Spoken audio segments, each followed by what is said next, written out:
Bonjour, on va regarder ensemble l'exemple 5.7. Donc, on a une poutre de section carrée de 5 cm, 3 mètres de longueur et qui va s'allonger de 1,5 mm sous l'effet d'une charge inconnue. On connaît le module d'élasticité. Donc, on identifie nos informations. Oups. Voilà. Ça, je peux appeler ça C pour le côté du carré que je convertis en millimètres. J'ai la longueur de la poutre que je convertis elle aussi en millimètres. Donc cette fois-là, ma poutre, elle a une section carrée plutôt que ronde. Je connais l'allongement qui est delta. Je connais le module de Young, puis je me demande quelle est la charge appliquée, c'est-à-dire la force. Je vais commencer pour ce problème-là par calculer la déformation epsilon parce que je connais le delta et je connais le L. Donc, delta sur L, 1,5 mm divisé par 3000 mm, ça me donne 0,0005 comme déformation. Ensuite, je vais vouloir calculer la contrainte. Dans le fond, là, j'ai la déformation et le module de Young.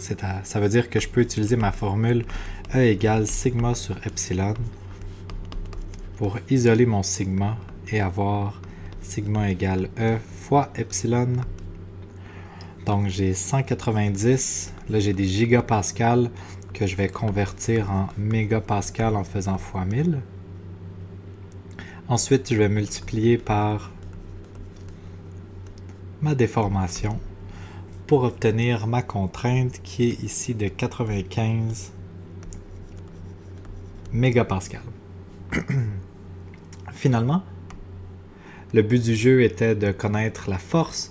Je vais utiliser ma troisième formule F sur A, dans laquelle je vais isoler le F, qui est donc sigma fois A.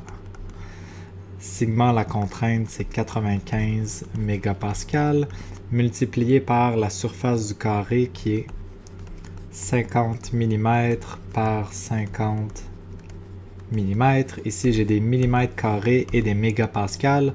La combinaison de ces unités-là va me donner des newtons dans la réponse. Et ma réponse finale est de 237 500 newtons. Si je veux, je peux convertir cette réponse en kilonewtons. Puis je peux arrondir pour avoir 238 kilonewtons. C'est la réponse. Donc, c'est tout pour ce numéro.